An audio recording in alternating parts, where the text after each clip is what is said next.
1, 2. Hey, everybody. Joe and Ashley Kovacs here. We finally got together, put our podcast together. This is going to be the Throwbacks podcast. If you guys haven't seen before, we took the word throwing and Kovacs and then we collided them together. It's when our family meets our passion, and we're excited to do more sharing with you guys. And one of the things we're starting is this podcast. So here we go. All right. So I think that where we should start on this is just how you got into throwing in the first place. Start there. All right. Back from the beginning. So I went to a small school, Bethlehem Catholic High School. We did not have a track. We don't even have our own football stadium. We share it with the public school. Facility-wise, we didn't have much. But we have a really good tradition. We had a really, really great tradition in football, and all sports all around. It's a great place to be. But I kind of got into track because I wanted to stay in shape for football. I mean, football was my main sport. I was an offensive guard, defensive tackle. I probably should have been a fullback, knowing that now because I stopped growing. But well, at least I stopped growing height-wise. The belly got a little bigger. But yeah, I looked up to my freshman year. I remember there's a guy named Jeff Kosis and Casey Herstich, went on to play at Lehigh. But I looked at those guys like, as a freshman, you see who you want to become, like who you're going to replace. So I went out for track mainly because I was going to use it as a free speed camp. And I thought I was going to do the 100, which I did. And I did some long jumping and just overall agility work. But then when I saw Jeff and Casey walking out to the corner of the parking lot with a crate full of these, I mean, knowing what they know now, they were not shot puts. They were dumbbells that were broken in half, and it was like half of a dumbbell. But that was what we called shot puts that day. And I saw them throwing, and I just kind of did what they did. And that's, my first practice. I'm glad that, my mom, who was picking me up, stopped us from throwing how we were, because it was kind of half of a baseball, half of a javelin. And we probably would have torn our Tommy John or had something going wrong if we kept throwing that day. But that's kind of how I started it. I started it almost as like, it was fun, and I was kind of emulating the people I looked up to. And then that journey I got a little bit better. I started with the glide, or the shuffle, if you want to call it that. But I threw off an asphalt parking lot, no toe board. There was no ring. Eventually we used chalk. Eventually I put paint down, which initially the school wasn't too happy about, but now I think it's like a piece of pride that they have there now. And I threw the discus too. And there was a point where if you threw the discus too far, it skipped on the grass and slid out to the road. And that's how I knew I started to get good, when I hit a FedEx truck. So that was like a rite of passage when you kind of, you got that 150, 160 barrier, you're ready to do something great. But that's kind of how I started. There's so many times in my career, from that first time where I picked up a shot put to where I am now in my journey, where it's like you kind of fall back in love with the sport in a different way. So how about you? Because I know you were throwing before I was. Yeah. Well, I mean, I think that you should mention that, your mom was like a good thrower, like in a time when there probably weren't that many females like doing it at actually like a high level, like 47 feet in high school. And I think that what I remember like talking with her about, that she was like second in the state, but I think that the person that was ahead of her in the state was actually Elaine Sabansky. So shout out to her. She actually coached at Penn State for a little bit, and then she actually coached Dana Wenger, who was my first coach at Penn State. So full circle, it all came together. But I knew that name for a long time, because my mom would always say, of course, the year I had to, compete at states, I went against the woman who broke the state record. So yeah, and I think that that woman was number one in the country, and your mom might have been second in the country at that time too. So I mean, 47 feet, and I don't know off the top of my head when your mom graduated high school, but I do know that like 50 feet back then 50 feet still is a big deal. So 47 feet is legit, very legitimate. And obviously like she had some opportunities to do it in college and did a little bit, and then decided kind of not to. But I mean, I would say that probably was somewhere in your decision to do it, or to keep doing it, or to like doing it. Yeah, it was a little bit. My mom always, like, she never talked about throwing, because I don't think she had this like, like that's what she thought about what she did well, because she was a great 4-sport athlete. She did, field hockey, basketball, she did track, and she also did softball too. And, she threw the javelin pretty far and the discus pretty far, relative in those times too. So I think she never viewed it as like, "Oh, I was good at that one particular thing," but I know she knows she was good at kind of everything, and she still kinda flaunts that every time we're on the golf course. She can kinda still show that she's still got something up her sleeve every time. But, when you say that, I did know my mom when I was growing up. She was coaching at Stroudsburg High School, and she coached a guy named, Joe Bailing and Ed Zagorski, and they went on to win the state championship. So I remember when my mom was coaching, track growing up, though I don't think it was, obviously my a whole story we'll get into. My father passed away and she stopped coaching and teaching for a little bit of time. But like, I don't remember those moments of like going to watch mom coach, right? But I did know she knew what she was talking about for sure. Yeah, definitely. Yeah, I mean, I think that for me, my journey with it was just kind of like almost a chance, like I played basketball in middle school. It was 7th grade, and like after basketball practice and after the basketball season was over, we all just went to track practice because that was like the next sport up. And, it was one of those things where it was like, go over here and try this.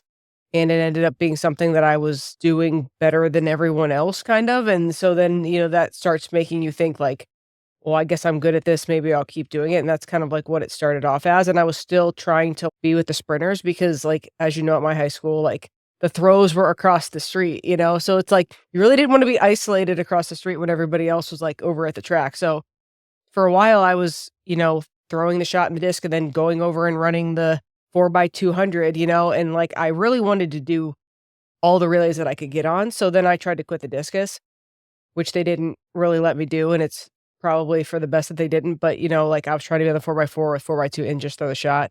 Um, but yeah, I mean, I got into it just like kind of just like anybody else would. Obviously, like, that we had a big history of throwing in my hometown is like Judd Logan's from my hometown. He went to my high school, 4-time Olympian in the hammer. Went back and forth with Lance Steele with the American record in the 80s for a while. Then I graduated with his son. So like once I started getting going, and I think like once I realized in middle school that I was like pretty good, like I did a junior Olympics thing the one summer, and like the first summer I ever threw, and I like placed, I don't remember, 4th or something there. And then I realized like that I was like maybe had the potential to be like nationally good. So then I started getting into it. Like that's what got me kind of like excited to see how good I could be at it. And I think that like in high school, it really just took off in terms of starting to add in the lifting and the training for indoor and just thinking about it more. And obviously I was playing other sports too, but I started really like enjoying it, and I think it's like one of those things, like you have those moments where you do something that you weren't expecting to do, or you like prove to yourself that maybe you're better than you thought or better than you expected. And I think that that's one of the things that definitely like got me hooked on it. Was there a point when I mean, we've talked about this, but there's some things we haven't got into, so I think this is kinda good. Was there a point when you, like, knew that, like, "Oh, of course I'm playing soccer, I'm good at this, but, like, this is gonna be my door opener. This is gonna be something that, like," when you said you got 4th nationally, like, that moment of being like, "Oh, like, maybe I should give this a little more reverence, a little Yeah. more, focus, and maybe this is gonna be a path for me." Like, what Well, was that like, for I think you? that, like, the thing is, and I mean, like, obviously, we've had this conversation a lot. Like, I think that a lot of other sports, like, how good you are is very arbitrary. It's very, like, abstract. Like, it's very hard to say specifically how good you are. And, like, you know what? If you're playing basketball and you're, like, playing AAU or you're ranked, it's like ranking is someone's opinion of you, Yeah. right? And so, like, you get that from a football perspective. Like, you know, you don't really know if you're good at football necessarily, like, until you get an offer. Mhm, And sure. then that validates if you're good or not, right? Yep. Like exactly for you, like slow starter with it, start getting offers towards the end of your senior year that you weren't expecting to ever have. So you didn't really know if you were good. Like Mhm. okay, you're all state. You don't know you're all state the first game of the season No. unless you were all state the year before, right? So like for me, the thing I loved and still love about track is that it took all the politics and all they think this about me, and they think this about me, and this is what matters because this is somebody's opinion of, like, how good I am or how good I could be. The thing and I actually think this is probably what got me to really, like, fall in love with track and field. Like, it is numbers. It is a stopwatch. It is a tape measure. Like, no one can say anything. Like, what can you say? Like, oh, wind aided, not wind aided, fine. Like, that doesn't happen for our sport though. Like, even if, especially the shot. right, especially the shot for sure. Like, obviously, like the conditions of the wind can help the lighter events, but like even still, when it's head to head, it's head to head. Everyone's throwing in the same conditions, right? And so I think that for me, like when I loved when I knew when I asked somebody the question, what do I have to throw to? And remember, like the thing I would do with the college kids in the beginning of the year, I would have this chart. It's what do I have to throw to get on the bus? All these events. What do I have to do to score at Big Tens? What do I have to do to win Big Tens? What do I have to do to make nationals? What do I have to do to be an All-American? What do I have to do to win NCAAs? And obviously that fluctuates, but I take an average of like the last few years and it's pretty close. Yeah, for sure. Right? And so like for me, the thing I loved and love is like, look, if you throw 80 feet at World Championships next year, you're probably going to win. Right? Like if you throw 75 feet, you're probably going to get a medal. Now, could something wild happen like Doha? And obviously we're not going to go there right now, but like and like the probability, like I loved that. I still love that. I love the, like my bench press is this, my squat's this, I got better here, my half turn got better, my stand throw got better, and then my full throw to meet. You know what I'm saying? So I think that for me, like when I was like hooked on it was like when I realized that I controlled my own destiny, right? Nobody else was going to say to me, oh, you're too short. Yeah. Oh, you know what I'm saying? And I'm sure that like you can relate to that in some ways too. Sure. I'm still waiting to grow. Yeah, well, I mean, it hasn't held you up too much, But I mean, I think that's interesting too, because, going back to me, how I started, like when I talk about falling in love in the sport a few times, I think like the binary metric part of the sport is still something I love to this day. Obviously, I like loathe at times because when you're talking about centimeters being the difference of world championships and stress, like it's not as fun as when you first start and you get a 1 foot PR, right? Everybody wants that thing to happen. But I think like it is, especially, the shot put, like the wind, all these different factors, like it's kind of as true as can be. When you see that list, what somebody's got. It's a very like kind of head to head battle, even though you're not in the octagon together or that. But like you're bringing everything and the result is the result. That I love the tape measure. Yeah. Because I mean there's no BS. Right. There's no subjective, oh that that coach likes me more than this. Right. I think the coach's son is the court, like none of that. But like sure. I mean, even when I was in high school, I did how I'm sure you probably did one similar where you do like a project about like the history of the Olympics or the history of the shot. And just like the history of what this sport is, track and field is like pretty cool, right? Like, I mean, it's like figuring out who's the, who can jump the highest, who can run the fastest, who can run the farthest, who can throw the farthest. Like, it's literally like, it is the purest sport. I don't care what anybody says. Like, it is the purest sport. It is the most direct mirror of athleticism that like we have. It just is. You know what I'm saying? Like, who can jump the highest? Who can jump the longest? Like, it brute strength with like the shot, even though we know it has a lot more to do with a lot of other factors than just like who can hurl something out there. But like, I mean, wasn't it like that they found like cannonballs and like spears and then they were like competing? If my memory serves me, it's been a while since I gave that presentation, but I mean, I'm sure that you're a history guy. I'm sure you got the story. Well, actually, I'm probably more envious that Ashley was doing that at school. I went to the Catholic school, so I'm a little more versed on my saints, my popes, and my holy days of obligation. Really and of course my sacraments. But yeah, I didn't get to do a project on the Olympics and its history, though of course I researched them. But I think, in the terms of sport, and then there's, all these different terms of what we do is actually a competition. It's not a game.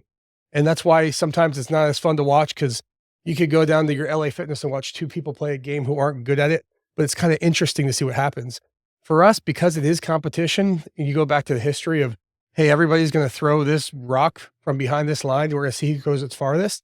It becomes very, it's a maximal event. Right. And like, there's no real, like a performance. Like it's a performance. It's not a game. Like this is literally not a game. Like don't you always say that? That you say it's a performance? It's a competition. It's a game. Right. Yeah, it's we're measuring a metric of your absolute best, Right. and of course that, being a competitive athlete for now, this is year 13 for me as a pro, which is crazy to think, but like you're measured against your absolute best on the absolute best conditions when your body was the absolutely best as your PR, and that same day you're measured against somebody else's absolute best in the world history, the best. So it's like you're always compared to the extreme and the outlier, but that's what you're chasing.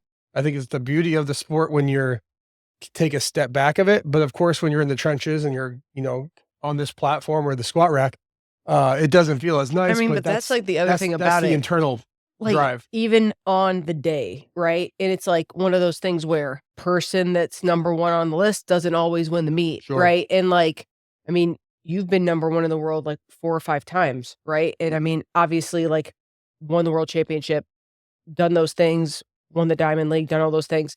But like, it's not about who has the farthest throw on the year. You don't just say, okay, you have the farthest throw this year, so here's your medal at the major. Like, it has really very little to do with that. Like, you could be number 1 in the world and not make the final at the major, you know? Sure. And like, obviously that's happened in many events many times, you know? And so I think that's the other thing that's pretty crazy about the sport is like nothing you did before matters when you walk into that arena 100%. anytime you have a competition, right? Like no one cares what you did. Like we always talk about, you could break the world record on a Saturday, and then, the next Saturday, it means nothing. You don't get like bonus points or like, okay, well, you start at 23 meters because you threw 23 meters last week. Wouldn't that be nice? But like, it just doesn't work that way. No, especially as an American athlete with the Olympic Right. trial process, you don't get a bid for anything. And I think when you said that, what comes to mind, I remember being in college at Penn State, and I know I'm fast forwarding a lot the history of my,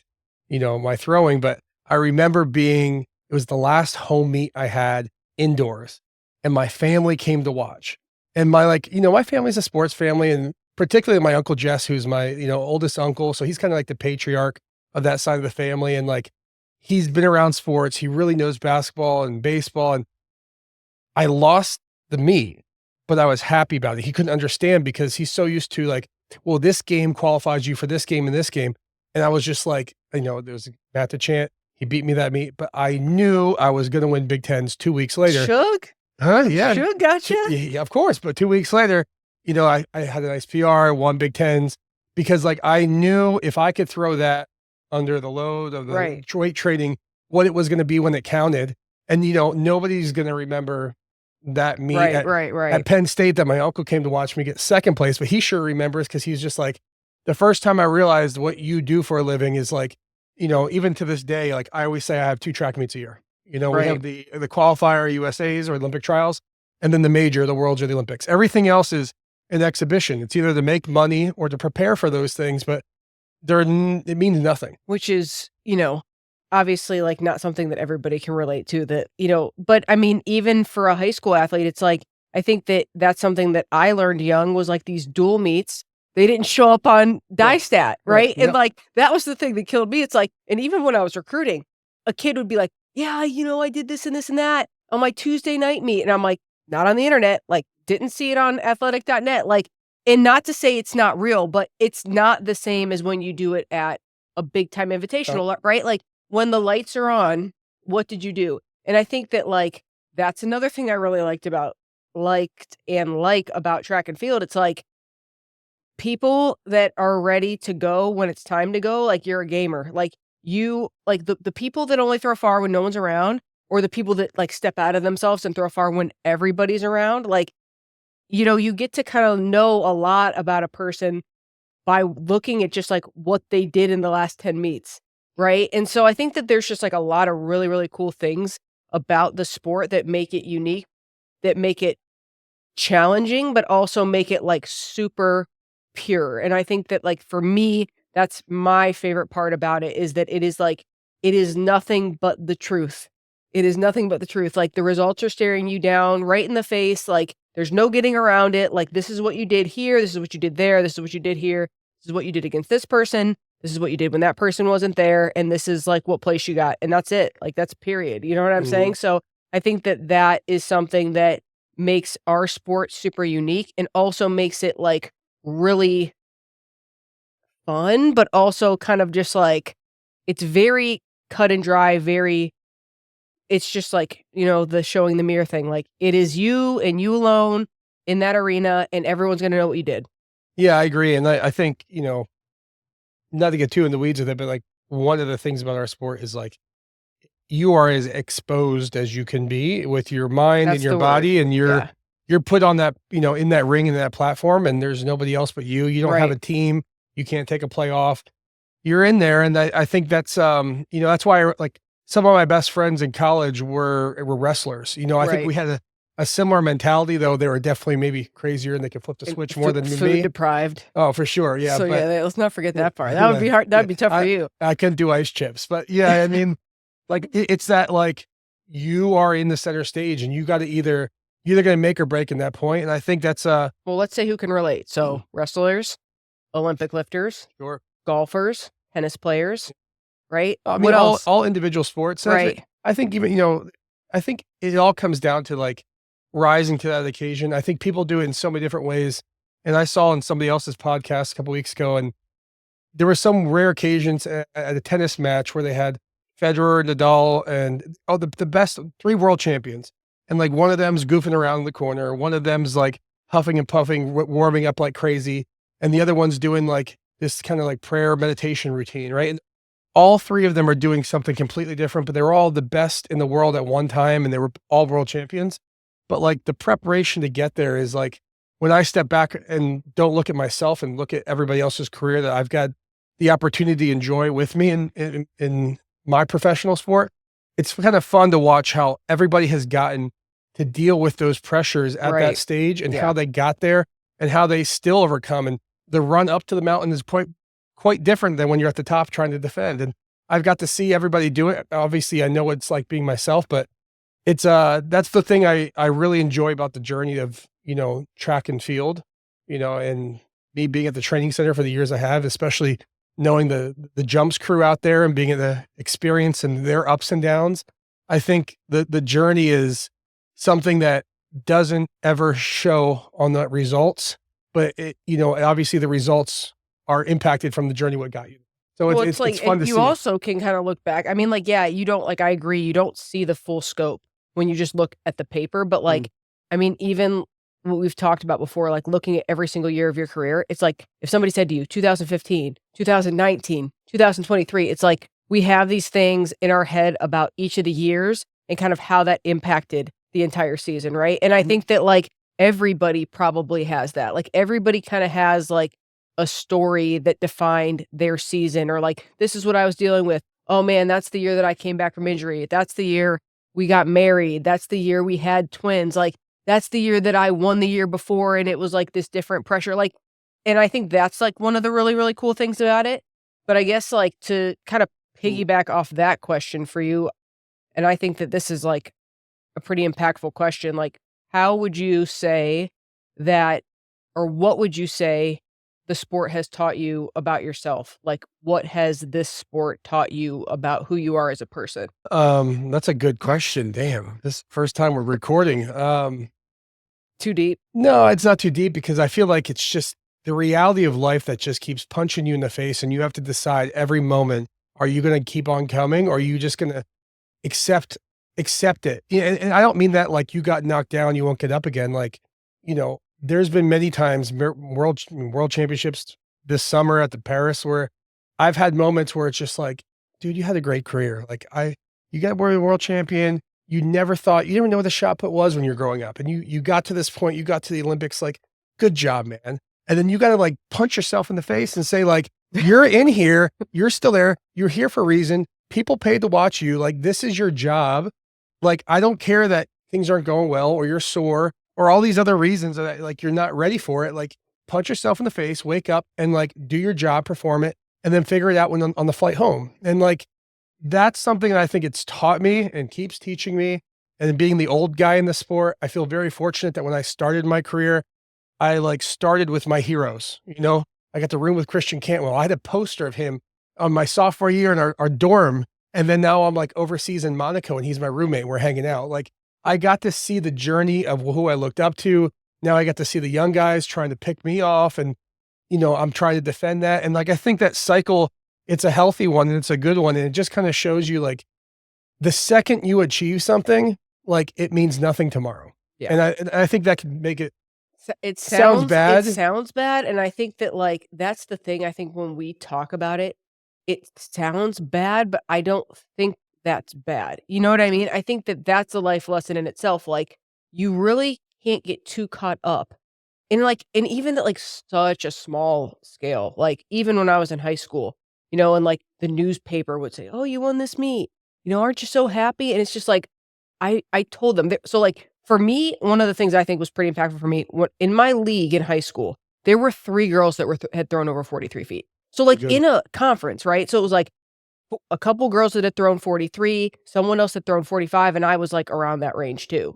So it was like, you never, like, you were going to lose a meet. You could have thrown 44, 45 feet and lost a meet, which like in a small area, like that's kind of hard to like swallow, right? So for me, I always just felt like the second that I stop and like congratulate myself for this one thing, like I'm giving someone else an opportunity to like pass me up the next meet. And not only that, but like here I am happy about what I did, talking to the newspaper, whatever I'm going to be doing. And the person that I just beat is maybe going home and trying to figure out what they're going to do about it. And I think that like, that's a mentality that you and I share in a lot of ways. Like just knowing that, okay, cool.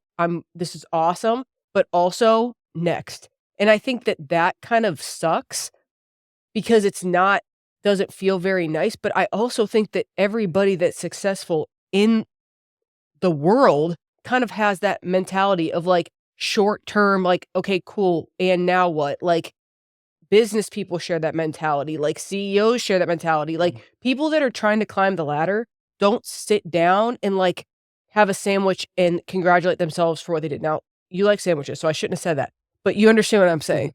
Yeah, I do love sandwiches, but I definitely understand what you're saying. And I think, some of the business books that we read and stuff like that, Right. like, there's these common themes of delayed gratification, which if you want to be good in an individual sport, you better learn what that is real quick because you're not going to get all the bells and whistles and all the prizes the next day you do something. And then you will learn that once you do get the bells and whistles and the prizes, that next day after that, you better go back into the trenches and keep on putting away for the next day that, you get the next task. And I think that's when you say, what has it taught me?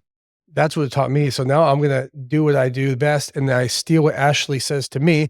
And I sometimes don't give her credit for saying it, but what do you think sport taught you? I mean, I think that it just, the quote that we use, like the Sheryl Sandberg quote, right? From, her book, it's like, if you want to see yourself more clearly, have somebody you care about show you the mirror. And I think that this sport continues to show you the mirror. And the thing about it is for me as an athlete, and then like at the next level as a coach, it's that constant reflection of like, okay, this is what I thought could have happened. And then this is what actually did happen. What's my role in it? And what am I going to do about it? Right. And I think that for me, like, has just been so, it's inspiring kind of, because what it does is you start taking accountability for the outcome. Right. I think that a lot of people do the opposite. Like, we talk about this all the time. People that are always blaming everything or everyone else for, oh, I coulda, shoulda, woulda done this and this and that, but then this happened and that happened. And it's like, again, like we said, no one cares like about your circumstances, right? Like how many times have we talked about that? But I think that like when you look at it from the perspective of like, what did I have to do with it? And then you realize everything, good or bad, like you always say this, no matter what happens, it's my fault. If it's good, it was my fault. If it was bad, it was my fault. Like, you know what I'm saying? And I think that is such a powerful mindset. Yeah, it can be a dark one if you don't take accountability for it on both ends. And I think it's like when you said it's your fault, it's my fault, it's your fault. It's like putting it back on yourself. Like when you were saying that, I was joking in my head thinking about like everybody's just like, the ring was slippery. It's just like if you're slipping in the back of the ring, it's not the ring's fault because somebody didn't slip. But it was slippery. Well, no, it was slippery. But like, who cares? Who cares? Because they didn't stop the meet. They never will. And like, it's all about like, okay, that the ring is slippery, and then what happened? No, like, right. So somebody's going to rise to the occasion, whether it's a wet ring or a wood ring, or I hear all these things of like, oh, it was the ring's fault, or like, oh, blaming all these external factors. And I think the extreme that we think, you know what I mean? And I think it's extreme for some people because some people are scared to really let that sit on yourself. But if you kind of accept that it is on you, Right. there is a, I don't know, a beauty to it, but It frees you it, almost. it frees you because, yeah, you can put all that weight on your back, but if you can toughen up, you can move it, you know? And I think there's a lot of people who kind of want to put it elsewhere and then it feels better, but it's not the At the same end of the accountability. day, like, everybody has ever been on a team. I don't care if it's a track team, a wrestling team, a football team, cheerleaders, anybody. Everybody on a team knows some person that's always making excuses about Yeah. what I coulda, woulda, shoulda done, what I did here, what I did there. Like, and even, like, to bring it back home, like, to make it more personal for us, like, all these, the warm-ups that you've had that everybody talks about, and everybody acts like there have been times where we've even publicly said, like, "You were in shape to do X, Y, and Z, but you didn't do X, Y, and Z." But it's never been like, the only reason X, Y, and Z didn't happen, like, we take full accountability for that, 100%. right? It's never been like, "Oh, the conditions weren't right, and this No, is that." no, It's not that at all, like, 100%. and then it's also Yeah. like the far warm says that, and even if it's mentioned, it's like, who cares? Like, yeah, cool, but, like, who cares? And you say that all the time. Like, I've never once heard you talk about a warm-up ever. Never. And, like, ever, never, ever. Even if I ask you It's about weird it. when people do, because, like, for me, it's just, like, they're never even, like, real to Well, me. I mean, they are real because they happen in real but, like, life, but they're also, they don't count, and we Yeah. know that. So it's like a foul, a warm-up throw. Now, is the potential there for that to happen? Absolutely. Is Sure. that something as a coach that I take and put it into my brain of, like, this is a possibility. This is something that could have happened in the real life. What do we need to do differently to make it happen in the real life? But at the same time, we do not care because it Sure. didn't happen in rounds 1, 2, 3, 4, 5, 6. So it didn't count, and I think that, like, I really think that that's a very important thing, that, like, if everybody started to, like, kind of adopt that of, like, it only, what do you always say? If it's not real till it's real. Right. You say that all the time about everything. Yeah. Like, everything. Like, oh, like, I'm gonna get a big payday on this. Supposedly, it's not real till it's real. Whatever the case may be, like, it could Yeah. be anything. I don't like speculative hope. That's just my nature. Like, even if some of our Right. investments, I was and gonna say, like, we the buy, stock we market buy a or, rental property, right, and it's just like, well, this is what I think we'll get for rent. right. To me, It's not until the real lease till is it's real. signed Exactly. and the check comes in and Yeah. it's working, it's not real. Exactly. I mean, and that's, I think that, again, like, back to the original question, what has this sport taught you about yourself? Like, I think there's a lot of things that you can pull from that. And I also think it's one of those things too, where the mentality that we have for what we do, right? This is a sport. It's something we grew up with that was like a pure thing just for the love of the game, whatever, that's evolved into, like, something that has been a profession for both you and I. Like, everything we touch around us has been afforded to us thanks to the shot put in some way or another, because Yeah. every dollar pretty much I've ever made in my life, and every dollar you've ever made, and then the dollars that are making us dollars off of investments have all come from this Travel. sport, Yeah. right? And so it's like, what has this sport taught us about ourselves? Like, we take this mentality into everything that we do. And I think that that's something that, like, more and more people care about. Like, how do high-level athletes think about everything, right? And, like, you bring that into a business mindset, you bring that into an investor mindset, you bring that into a relationship, right? Like, taking accountability for you is never wrong, right? It's Sure. something that's super powerful. Anywhere you go, any employer, somebody that's gonna hire you, if you're a person that's gonna take accountability for yourself and not, like, blame stuff on circumstances, like, you're a quality person in most people's minds. Like, I don't see how that could ever be wrong. No, 100%. I mean, it goes to, we don't have to keep going on what it's taught us, but, like, you say this, I'm like, when you talk about an employer or somebody in life, like, the kid who shows up to the track meet with all the chalk and all the towels Right. and everything prepared, probably the same guy who's going to show up to work or Yes. start a business, who's going to have their ducks 100%. in a row. Yeah. I mean, and that's something there's too, such a like, correlation to the mindset. well, like, people have asked me this, like, a lot of questions about, like, well, what's it like when, coaching, being, like, the team coach for the Olympics or, like, world championships. I remember the first major that I did, Worlds in Doha, right? And I remember, like, watching checkout. So for the people that don't know, like, checkout is where the athlete comes before they get on the bus to go to the competition, and there's someone there to check for their number, their shoes, to make sure they have their wrist strap, like all the things that they're going to need for the meet, their uniform, so that they don't get to the stadium and not have it, right? So like the thing that struck me the first time I was ever at a major was just seeing how detailed every single one of the throwers was in everything they did. Like you and Ryan bringing down your roller bags and everything's in this little compartment. Everything's all rolled up. Like no one came sloppy. No one didn't have what they shouldn't have had. Like it was like everyone was taking it as seriously as it actually was. And nobody was sloppy about anything, right? I think it's funny too, even remember Doha, like obviously the conditions were so hot, but like you almost were judging them on their preparedness because it's like, oh, you brought the plastic bags and put your wet clothes in there. Right, Oh, exactly. you use those bags? Well, I brought my own bags. I think they're better, right? But like, it's like everybody had their own way that they got there, but there was so much thought put into it. And I think obviously when you're dealing with high school athletes and they're just learning the shot put, it's a different standard. But like we always say, like, hold yourself to who you want to be. Like if you're a college athlete and you haven't thrown 60 feet yet and you want to throw 60 feet, like hold yourself to accountability. What would a 60-footer do? Right, exactly. What would a 70-footer do? Right. What would a world champion do? A world champion, I've never been at Worlds. Like I would have loved to see Ryan and Tom show up without their shoes, right? Like, it sounds great to me. happen. Yeah, it's just never gonna happen. No, You know I mean, what I like, mean? That's a great, like way to look at it too. It's like, oh, you want to be a CEO of like a Fortune 500 company, but you don't get out of bed until noon. Yeah. Like that doesn't make sense. Like that doesn't fit the bill. Like, you know what I mean? And so I think that's like a really good way to look at it.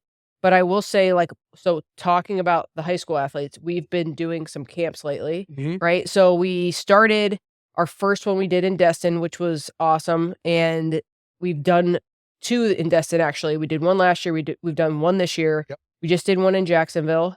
And we're going to Atlanta this weekend. So what has been your favorite part so far of doing camps? I think there's probably maybe 3 things I think of. And like, it's fun for me to like, first of all, like go back to like thinking of how when I was that age and like somebody was impactful for me and like maybe even more personal in that same way. I was a sophomore going to my junior year and I went to this camp, Cocalico camp in Pennsylvania. And Glenn Thompson was my club coach coaching me. And he told me to go to this camp and they had this guy come and I didn't know who this guy was, but they said he was good. And he had the biggest calves I've ever seen. Like they were like footballs. Not bigger than yours. Oh, bigger than mine. And he was just walking in there, kind of rolled. I think he had chalk on from maybe the practice earlier the week. It's still under the neck. And I was just like, they say this guy's good. And they're like, hey, can you go help this kid? He wants to learn from you. And I was throwing the glide at the time. And he came over to me and just like kind of eyed me. He's like, hey kid, you're a little short. You should try the spin out. And I was like, okay. And what's your name? He's like, oh, my name's Reese Hoffa. I thought, oh, it's nice to meet you, Mr. Hoffa. And he spent some time with me, showed me some things. And, at that time, it was before 2007, before he won a world championship, right? So like in the throwing community, Reese was good, but like he super took off from there and I graduated 2007. So I remember having this impactful moment of this guy who was just a good thrower and I looked up to. And then as I became a good thrower, I'm watching him win worlds and go to the Olympics and eventually get an Olympic medal. And then I ended up, rooming with Reese when I'm in London. So do you know what Reese said to me about that camp with you? I don't know if I've said this to you before. So like there's that video of Reese coaching you that's kind of like iconic, like it's been around the internet. So Reese said that he was like showing you like a drill and that you looked at him and you're like, yeah, all right, how many? And Reese was like, what? He's like, how many should I do? And he was just like, dude, you just keep doing it like over and over. Like you wanted him to be like 100 and then you'll be able to do it. For sure. Yeah. I mean, that still sounds like my personality. So that makes it true. But I mean, when we talk about doing these camps, I have this moment where I kind of like reflect back of being a high school kid and kind of thinking I like this thing and trying to learn and then having somebody who just kind of gave me some words of wisdom, some advice. And then that turned into even more inspiration while I watched him go get better and better and better in his career. It kind of kept me going because he did the same for me. So that's one of the biggest things when I go back to these high school camps. I know it's weird for me to think that I'm in that role of what Reese was to me. Right. But it's kind of like it's like an honor. And it gives me this kind of feeling of like, it feels good to give back. And I think that somewhere I'm going to have a one-liner or something in every one of these athletes' practice where they're going to go home with it and it's going to make a difference. And especially at the starting levels, you know how quickly, whether it's your grip or your release or your chest, something's going to click and they're going to have a better result. And they're just going to like, they're going to keep on grabbing for more and more of those. And I think that's what I love doing these camps, because it throws me back to being in high school. What about you? I mean, I'm a track girly, I'm a camp girly. There's no two ways around it. Like, I'm a track camp girl for sure, because Judd Logan camp was like that. I think that's where I got really like into it. Like, back then, right? Like, you didn't have YouTube, you didn't have podcasts like this. Like, going to camp, you had like access to answers to your questions that you don't normally have, right? And so for me, like, going to Ashland camp, and like the Ashland elite people were there, and all these people that have been to Olympic trials and the Olympics were there, where I could go and ask them questions, like, that carried me right through like a year. Like, it was like when I went there, it was like, all right, finally, like, somebody's gonna have the answer to my questions, right? Yeah. So I mean, I've always had like this, I don't want to say like soft spot, but I've always valued camps, and like, I think for both of us, like, we've come to this thing from kind of like a grassroots base. Like, I didn't really have I didn't have a club coach at all in high school. Like, I was coached by my high school coach, who was football coach, like almost like everybody else. And basically like you were too, except for, getting to see Glenn. And so I think that, like, for people to have an opportunity to go hear from people that have been coaching college, or somebody that at your level that's won Olympic medals, won world championships, like, I think that that means a lot to people. And like, the same way you said, I don't think we see it like, oh, here we are going to like, but like, I think it is impactful. I also think that, like, just the thing that you said of just like being able to like share something that we know that's going to help somebody else. It's nice, like, it makes me feel like we're having impact. And for me, that's like what this is all about. So it almost just feels like it's like a humbling experience, especially when we go to these camps and we hear that people have flown in from Kansas. I just heard that there's someone coming to our camp in Atlanta from New Mexico. Like, that's like something that I'm just like, okay, like, if these people are going to take the time to come here, like, we're going to coach the hell out of that camp. And we do. Like, we come back from those camps.